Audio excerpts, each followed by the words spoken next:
নমস্কার বন্ধুরা, কেমন আছে সবাই? তো চলো আজকে রেসিপি মশলা নুডলস।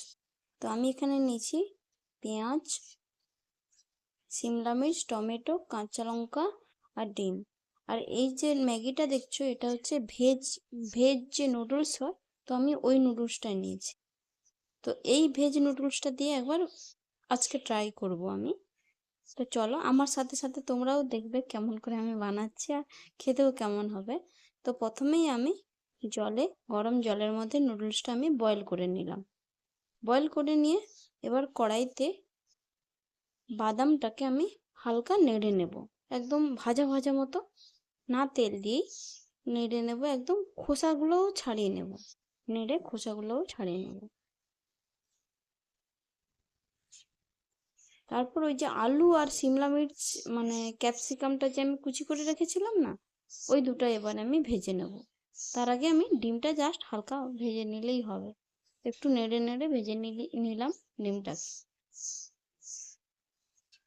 ডিমটা ভাজা হয়ে গেলে এবারে ওই কড়াইতে অল্প কিছুটা তেল দিয়ে আলুটা দিয়ে দেবো প্রথমে।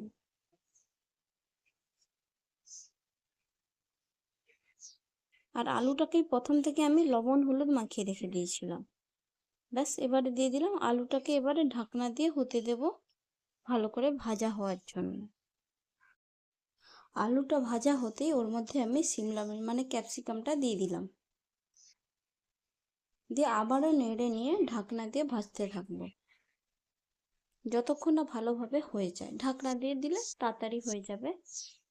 একটু লাল লাল করে ভেজে নেব, যেমন আলু ভাজি আমরা, তেমনি আমি ভেজে নেব আলু আর ক্যাপসিকামটাকে। তোমরা চাইলে তোমাদের পছন্দ মতো সবজি দিতে পারো।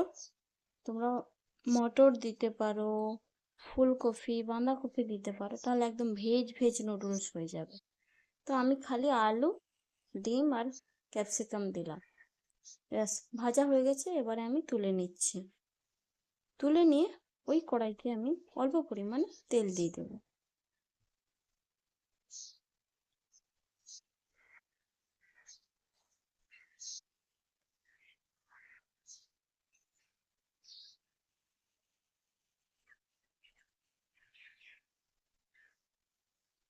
তেল দিয়ে আমি পেঁয়াজটা দিয়ে দিলাম, দুটো পেঁয়াজ আমি কুচি করে রেখেছিলাম, ওই পেঁয়াজটা আমি দিয়ে দিলাম।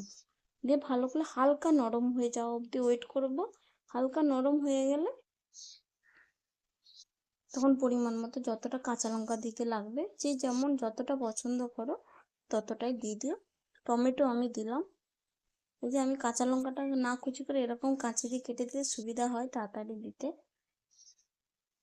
আর টমেটো দিয়ে দিয়েছি, এবার ঢাকনা দিয়ে হালকা গলে যাওয়া অবধি অপেক্ষা করবো।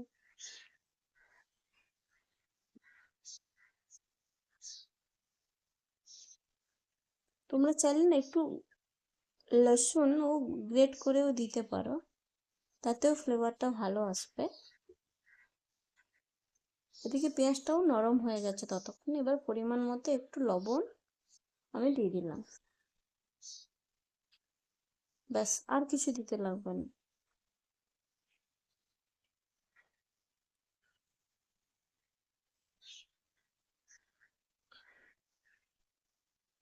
এবারে আমি ওই যে ম্যাগিটা বয়েল করে রেখেছিলাম ওইটা আমি ওর মধ্যে দিয়ে দিলাম। আর ম্যাগিটা বয়েল করে রেখে না আমি ঠান্ডা জলে ধুয়ে নিয়েছিলাম। তাহলে কি হয়, ওর মধ্যে না ওই যে স্টার্চ ভাবটা থাকে না, স্টার্চটা যে থাকে ওইটা না, ওইটা চলে যায়, স্টিকি স্টিকি যে ভাবটা থাকে ওইটা আর থাকবে না যখন এমনি নর্মাল ওয়াটার দিয়ে ধুয়ে নিলে না। চাউমিন বানালেও এমনভাবে একবার বানিও।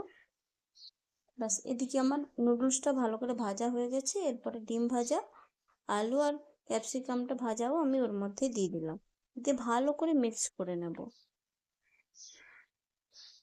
ভালো করে মিক্স করে নেওয়ার পরে পরিমাণ মতো আমি সয়া সস আর রেড চিলি সস আমি দিয়ে দেবো।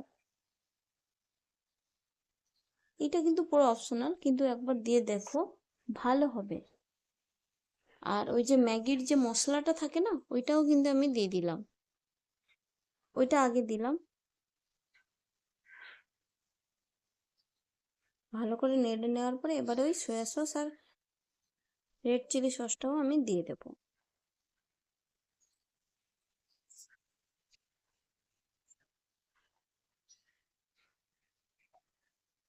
আর এটা সকাল সকাল টিফিনের জন্যও ভালো হবে, বিকেলে নাস্তার জন্যও ভালো হবে, লাঞ্চ বক্সের জন্যও ভালো।